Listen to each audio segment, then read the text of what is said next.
चलिए अब देखते हैं मॉलिक्यूलर ऑर्बिटल थ्योरी, MOT। और ये जो मॉलिक्यूलर ऑर्बिटल थ्योरी है, जैसे हमने VBT देखा था, वैलेंस बॉन्ड थ्योरी, उसी का एक एडवांस फॉर्म मान सकते हैं। कुछ ऐसी प्रॉपर्टीज हैं जो हम VBT से हम एक्सप्लेन नहीं कर पाते हैं, उनको हम मॉलिक्यूलर ऑर्बिटल थ्योरी से एक्सप्लेन करेंगे। और इसका एक पार्ट हम कह सकते हैं यहां पर molecular orbital theory put forward bye Hund and Mulliken. तो ये तो वो साइंटिस्ट हैं जिन्होंने ये थ्योरी दी है। इसके बाद which can be applied to explain properties which the old VBT was unable to explain. तो हमने कहा कि जिनको VBT एक्सप्लेन नहीं कर पा रहे हैं उनको मॉलिक्यूलर ऑर्बिटल थ्योरी एक्सप्लेन करेगी। और उस ऐसा ही एक प्रॉपर्टी है paramagnetic nature of O2, oxygen की पैरामैग्नेटिक नेचर। तो अगर हम VBT के अकॉर्डिंग देखें तो according to VBT oxygen is diamagnetic, it is diamagnetic due to unpaired electrons, अगर हम देखें VBT के अकॉर्डिंग। बट ये प्रैक्टिकली पैरामैग्नेटिक होता है और इस प्रैक्टिकली पैरामैग्नेटिक नेचर को शो कर रहा है मॉलिक्यूलर ऑर्बिटल थ्योरी। चलिए देखते हैं क्या है इसके अंदर। सबसे पहले इसके कैरेक्टरिस्टिक्स देखते हैं। मॉलिक्यूलर ऑर्बिटल थ्योरी को बिल्कुल हम हाइब्रिडाइजेशन की तरह कंसीडर करके चल रहे हैं एक बार। जैसे हाइब्रिडाइजेशन में एटॉमिक ऑर्बिटल कंबाइंड होकर मॉलिक्यूलर ऑर्बिटल बनाते हैं, यहां भी एटॉमिक ऑर्बिटल कंबाइंड होंगे, मॉलिक्यूलर ऑर्बिटल बनेंगे। लेकिन दोनों में डिफरेंस क्या है? हाइब्रिडाइजेशन में सेम एटम के एटॉमिक ऑर्बिटल पार्टिसिपेट करते हैं, मॉलिक्यूलर ऑर्बिटल थ्योरी में सेम एलिमेंट के बट डिफरेंट एटम के एटॉमिक ऑर्बिटल पार्टिसिपेट करेंगे। तो यहां पर देखिए molecular orbital theory formed by overlapping of atomic orbital of same energy. वहां हाइब्रिडाइजेशन में हम कहा था नियरली सेम एनर्जी, यहां एग्जैक्टली सेम एनर्जी के एटॉमिक ऑर्बिटल ओवरलैप होकर मॉलिक्यूलर ऑर्बिटल बनाएंगे। Number of molecular orbital formed is equals to number of atomic orbital involved in overlapping.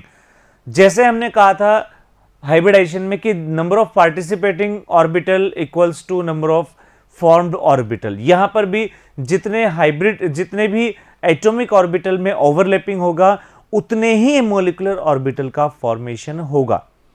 Next इसके बाद में है half of the molecular orbital have lower energy are called bonding molecular orbital. जितने भी orbital का formation होता है, number of orbital जितने भी फॉर्मेशन होते हैं, उनमें से जो हाफ होते हैं these are lower energy orbital और these are known as bonding molecular orbital, जिनको शॉर्ट में हम कहेंगे BMO, bonding molecular orbital. Rest half are higher energy orbital और हायर एनर्जी ऑर्बिटल को हम कहेंगे anti bonding molecular orbitals, ABMO, anti bonding molecular orbitals. चलिए दोनों में डिफरेंस देख लेते हैं BMO और ABMO में। बॉन्डिंग मॉलिक्यूलर ऑर्बिटल, यहां पर कहें bonding molecular orbital is the result of linear combination of atomic orbital. इसको LCAO भी कहेंगे, linear combination of atomic orbital. और वेव फंक्शन जो होता है psi bond B equals to psi A plus psi B, यानी यहां पर एक तरह से एडिशन होता है, इसका वेव फंक्शन का एडिशन होगा। लेकिन एंटी बॉन्डिंग ऑर्बिटल में क्या होगा, यहां पर दोनों का माइनस होता है, सब्सट्रैक्शन होता है। यहां प्रिंटिंग एरर है, इसको आप माइनस पढ़ें, Sai A minus psi B, ठीक है ना, इसको माइनस, आपको माइनस कंसिडर करना है। और linear combination of atomic orbital wave function are subtracted, इसमें एडिशन होगा एडेड और इसमें सब्सट्रैक्टेड।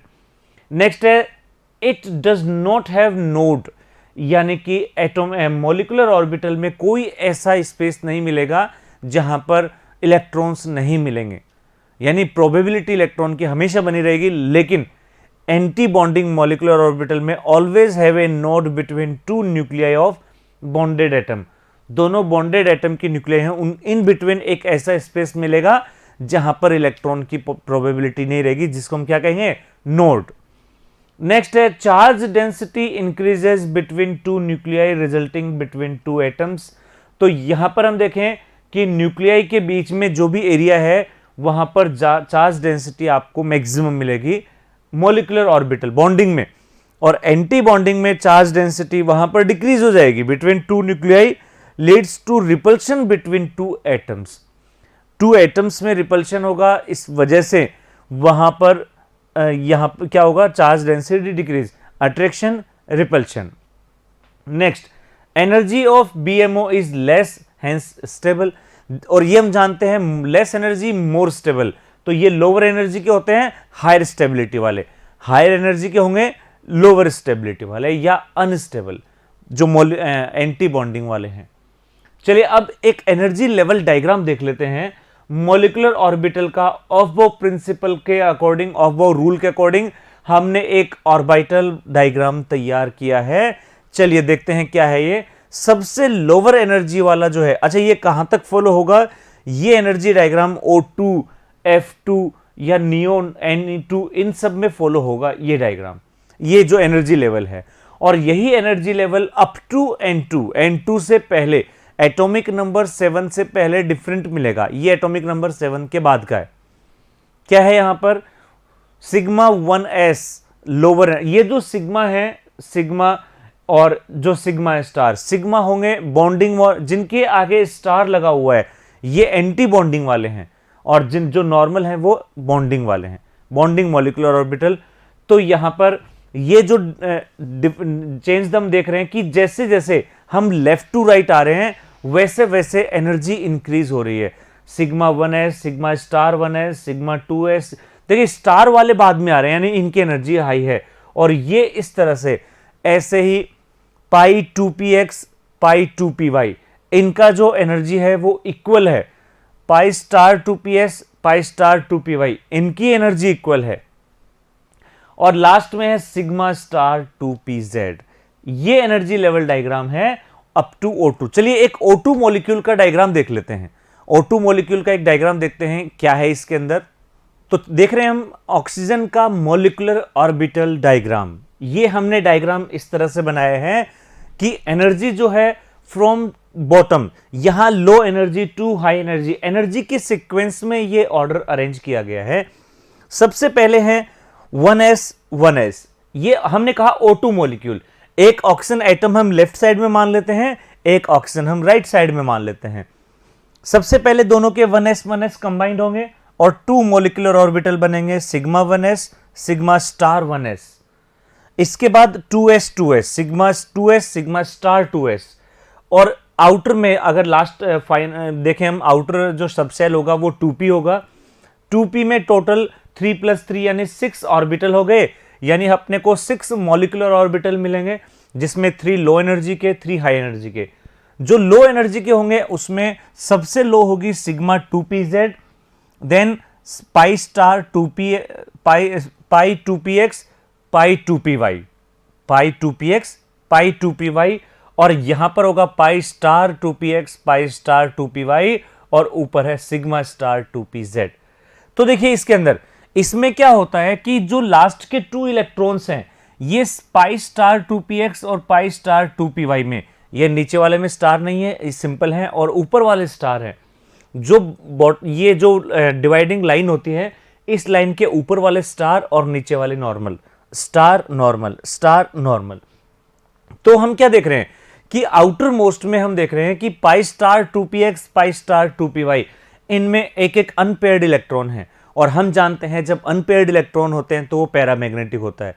तो ये जो मॉलिक्यूलर ऑर्बिटल डायग्राम है, ये शो करता है कि यहां O2 मॉलिक्यूल जो होता है, O2 मॉलिक्यूल ये पैरामैग्नेटिक होता है due to unpaired electron in higher anti bonding molecular orbitals. अब इसमें कुछ बॉन्ड ऑर्डर हैं जो अपने को डायरेक्ट रिमेंबर रखने हैं।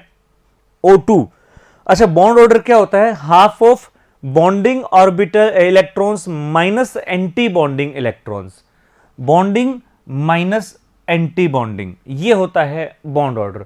तो बॉन्डिंग वाले जो नीचे वाले हैं और एंटी बॉन्डिंग में जो हैं ये ऊपर वाले हैं, ठीक है, एंटी बॉन्डिंग में ऊपर वाले और बॉन्डिंग में नीचे वाले। तो इसमें देखें यहां पर बॉन्ड ऑर्डर आएगा 2, बॉन्ड ऑर्डर O2 का 2 हो जाएगा, O2 प्लस, यानी एक इलेक्ट्रॉन रिलीज हो गया।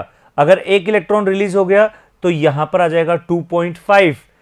O2 प्लस O2 माइनस एक इलेक्ट्रॉन ऐड हो गया एंटी बॉन्डिंग में 1.5 और O2 प्लस 2 इसमें बॉन्ड ऑर्डर आ जाएगा मैक्सिमम 3।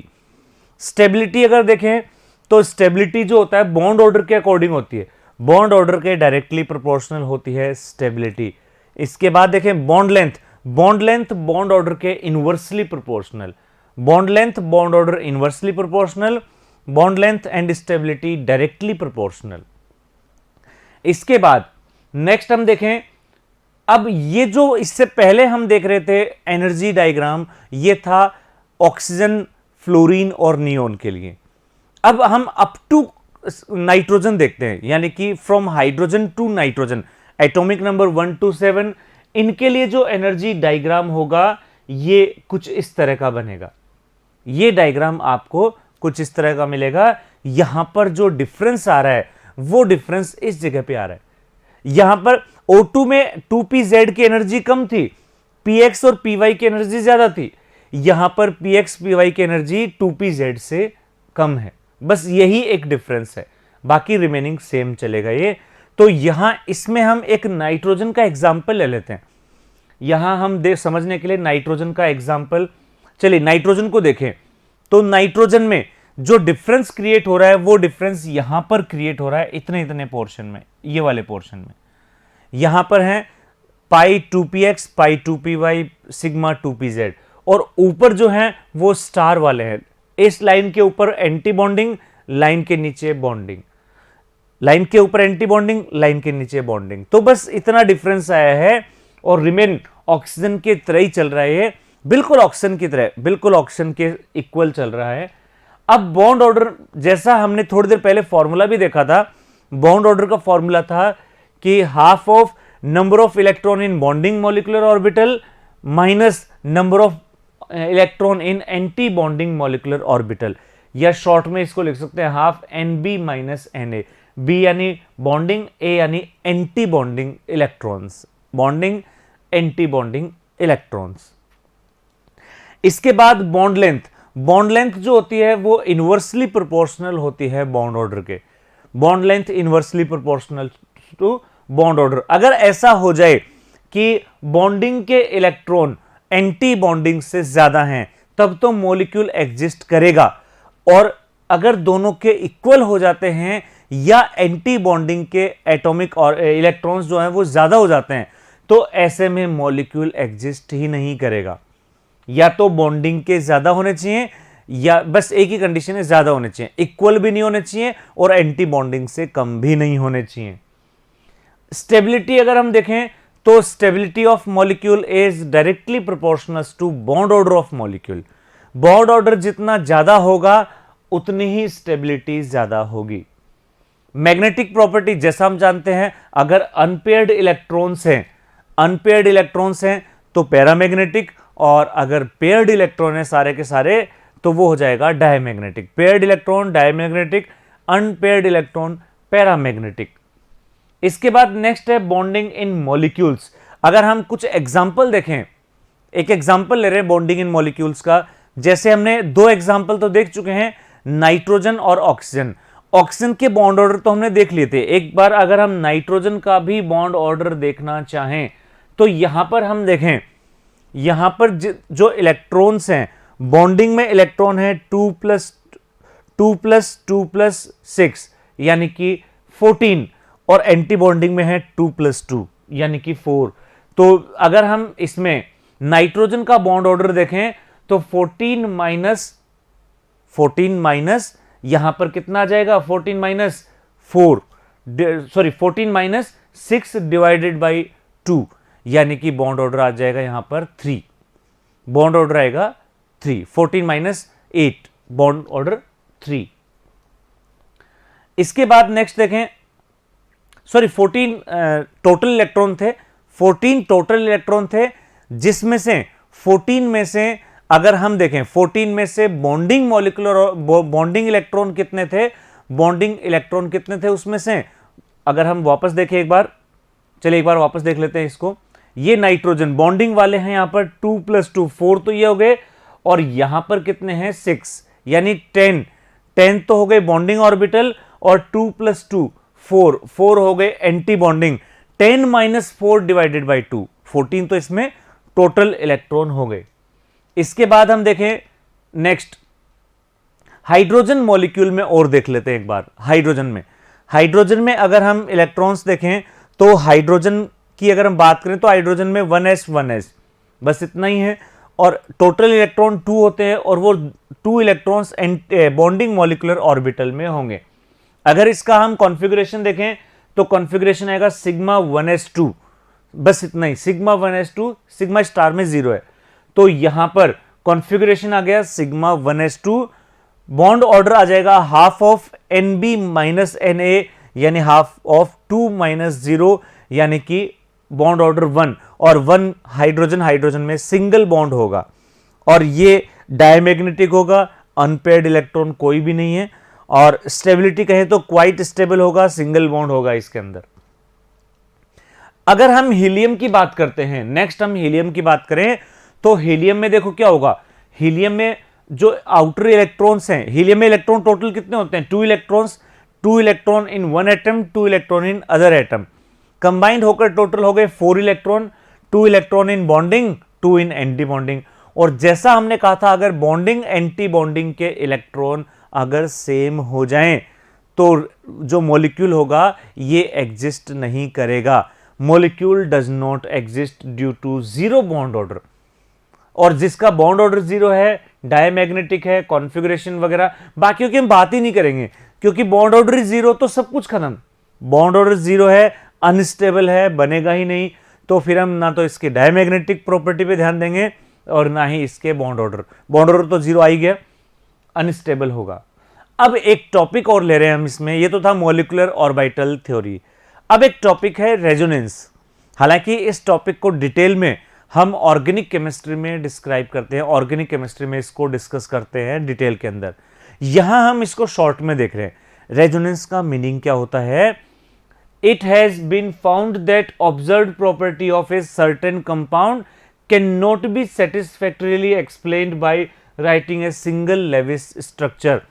कुछ कंपाउंड ऐसे होते हैं जिनकी जो प्रॉपर्टीज हैं, जितनी भी प्रॉपर्टीज हैं, उनको एक सिंगल लेविस स्ट्रक्चर से हम कंप्लीटली एक्सप्लेन नहीं कर सकते, उनका कंप्लीट एक्सप्लेनेशन पॉसिबल नहीं हो पाता। ऐसे में क्या करते हैं हम? The molecule is then suppose to have many structures each of which can explain most of the properties of the molecule but none can explain all the properties of the molecule। इसमें क्या होता है कि जो molecule होता है इसमें more than 1 structures possible होती हैं, लेकिन कोई भी एक स्ट्रक्चर उसको कंप्लीटली एक्सप्लेन नहीं करती हैं। कुछ एक्सप्लेन करती हैं लेकिन बट नॉट कंप्लीटली एक्सप्लेन। क्या करते हैं इसमें फिर हम? The actual structure is in between of all these contributing structure and is called resonance hybrid। इसका मतलब यह है कि अब देखो हम क्या करेंगे, जितनी भी स्ट्रक्चर्स हमने ड्रॉ की हैं डिफरेंट, हम उनका एक मिक्सचर, एक कॉम्बिनेशन बनाते हैं और एक कॉम्बिनेशन करके एक स्ट्रक्चर प्रिपेयर करते हैं और इस स्ट्रक्चर को हम नाम दे देते हैं हाइब्रिड, रेजोनेंस हाइब्रिड। ये एक्चुअल स्ट्रक्चर होती है। Resonance structures are a hypothetical structure and resonance hybrid is real structure। The different individual structures are called resonating structures और canonical structures। जो हाइब्रिड जिसका हमने बनाया वो डिफरेंट स्ट्रक्चर, उनको हम कहेंगे रेजोनेटिंग स्ट्रक्चर, या एक नाम और है उसका canonical structures. Canonical structures, this phenomena is called as resonance। यानी if a molecule exists in more than one structure and no one structure can explain completely, तो अगर कोई भी compound more than 1 structure formation कर रहा है, कोई भी स्ट्रक्चर कंप्लीट एक्सप्लेनेशन नहीं कर रही है, then these structures are known as resonance structures and this phenomena is resonance। एक एग्जांपल देखते हैं इसमें हम। एक एग्जाम्पल हमने देखा कार्बोनेट CO3-2। अच्छा, इसमें क्या होता है? डीलोकेलाइजेशन होता है पाई इलेक्ट्रॉन्स का अगर अल्टरनेट पोजीशन पर हैं तो यहां पर नेगेटिव सिंगल डबल, इनमें होता है डीलोकलाइजेशन, नेगेटिव, सिंगल, डबल। और एक जो इसमें डीलोकलाइजेशन होता है और इससे जो स्ट्रक्चर बनता है, हाइब्रिड जो बनता है, उसमें जो बॉन्ड लेंथ मिलती है वो bond length in between single and double मिलेगी। यानी ये जो सिंगल है वो एक्चुअल में सिंगल नहीं होगा, पार्शियल डबल होगा। ये जो डबल है वो एक्चुअल डबल नहीं होगा, पार्शियल डबल। और इस तरह से अगर हम देखें तो पार्शियल डबल बॉन्ड बनेगा। अब पार्शियल डबल में कितना बॉन्ड ऑर्डर होगा, क्योंकि सिंगल का तो बॉन्ड ऑर्डर 1 होता है, डबल का बॉन्ड ऑर्डर 2 होता है, पार्शियल डबल का इन बिटवीन 1 एंड 2 होगा। कैलकुलेशन कैसे करेंगे? Total number of bonds in the molecule. इस मॉलिक्यूल में टोटल कितने बॉन्ड हैं? 1 2 3 4, 3 sigma and 1 pi, total 4 bonds हैं। रेजोनेटिंग स्ट्रक्चर्स, तो रेजोनेटिंग स्ट्रक्चर में देखें यहां पर एक स्ट्रक्चर तो ये बन गई। ऐसा सपोज करें हमने ऑक्सीजन को नंबरिंग दे दी 1 2 3, तो पहले तो 1 2 में नेगेटिव चार्ज, फिर 1 3 में नेगेटिव चार्ज, फिर 2 3 में नेगेटिव चार्ज। तो इस तरह से टोटल 3 रेजोनेंस स्ट्रक्चर बन जाएंगे। तो 4/3 बॉन्ड ऑर्डर आ जाएगा 1.33। इस तरह से हम बॉन्ड ऑर्डर भी कैलकुलेट कर लेंगे रेजोनेंस स्ट्रक्चर्स के। चलिए हम अब लास्ट जो है केमिकल बॉन्डिंग का last topic, that is metallic bonds. Metallic bond नाम से पता चल रहा है मेटल्स में मिलेगा। देखें इसके अंदर the constituent particles of metallic solid are metal atoms which are held together by metallic bond. यानी मेटल जो होते हैं उनके जो पार्टिकल्स हैं, उनके जो एटम्स हैं, वो मेटेलिक बॉन्ड के थ्रू एक दूसरे से कनेक्टेड होंगे। In order to explain the nature of metallic bond, Lorentz proposed the simple theory known as electron gas model और electron C model। तो मेटेलिक बॉन्ड, इसको थोड़ा सा आइडेंटिफाई, इसको थोड़ा समझने के लिए लॉरेंज एक साइंटिस्ट ने एक प्रपोज किया एक मॉडल जिसको नाम दिया इलेक्ट्रॉन सी मॉडल या इलेक्ट्रॉन गैस मॉडल। क्या है इसके अंदर? इसने बताया गया इसमें A metal atom is suspended to consist of 2 parts। एक मेटल एटम जो है इसको ये 2 पार्ट्स में हम ये कह सकते हैं, सपोज किया गया valence electrons and the remaining part. यानी एक एटम है, वैलेंस इलेक्ट्रॉन को जो आउटर मोस्ट इलेक्ट्रॉन होते हैं और रिमेनिंग पार्ट को हमने इसको 2 कैटेगरी, 2 पार्ट हमने बना दिए एटम के। The nucleus and the inner shell, यानी आउटर इलेक्ट्रॉन और न्यूक्लियस और इनर शेल्स, इन दोनों को एक पार्ट में, कॉल्ड कर्नेल्स। तो अगर वैलेंस इलेक्ट्रॉन को सेपरेट कर दे, वैलेंस इलेक्ट्रॉन तो अलग हो गया, उसके अलावा जितना भी कंपाउंड का पार्ट है इसको हमने नाम दे दिया kernel. The simultaneous attraction between the kernels and the mobile electron which hold the kernel together is known as metallic bond. अब मेटेलिक बॉन्ड हम किसको कहेंगे? एक एटम का जो कर्नेल पार्ट है और दूसरे एटम के वैलेंस इलेक्ट्रॉन है वो एक दूसरे को अट्रैक्ट करेंगे, बस इसी को हम नाम दे देते हैं मेटेलिक बॉन्ड। अब इसकी प्रॉपर्टी और देख लेते हैं मेटेलिक बॉन्ड की property. Metallic lustre, metallic bond यानी जो मेटल्स की प्रॉपर्टी है, और मेटल्स की प्रॉपर्टी में देखें मेटेलिक लस्टर। तो मेटल्स में लस्टर होती है, हम जानते हैं मेटल की जो होती है एक अलग ही चमक होती है, एक अलग ही शाइनिंग करते हैं ये lustre, metallic lustre. Electrical conductivity, metals are very good conductor of electricity, जिसको मेटेलिक कंडक्टिविटी भी हम नाम देते हैं। नेक्स्ट है थर्मल कंडक्टिविटी, मेटल जो होते हैं वो हीट के भी गुड कंडक्टर होते हैं। मेलिएबिलिटी एंड डक्टिलिटी, मेलिएबिलिटी का मतलब होता है कि अगर हम मेलिएबल का मतलब होता है कन्वर्टेड इनटू शीट्स, जो शीट्स में कन्वर्ट हो जाए, मेलिएबल। और डक्टिलिटी यानी जो वायर की फॉर्म में, फाइबर या वायर जिनके हम फॉर्मेशन कर सकें, तो वायर भी हम बना सकते हैं, शीट भी हम बना सकते हैं। हाई टेंसाइल स्ट्रेंथ, और बहुत ज़्यादा टेंसाइल स्ट्रेंथ होती है मेटल्स की, मेटल की वेट बियरिंग कैपेसिटी बहुत ज़्यादा होती है। ठीक है दोस्तों, तो ये था केमिकल बॉन्डिंग और डिफरेंट टाइप के बॉन्ड्स। तो उम्मीद करते हैं चैप्टर आपको समझ में आ गया होगा, बहुत इंपॉर्टेंट चैप्टर है। 2 to 3 क्वेश्चन नीट के अंदर 100% इसमें से पूछे जाते हैं। तो मिलते हैं नेक्स्ट चैप्टर में। Thank you.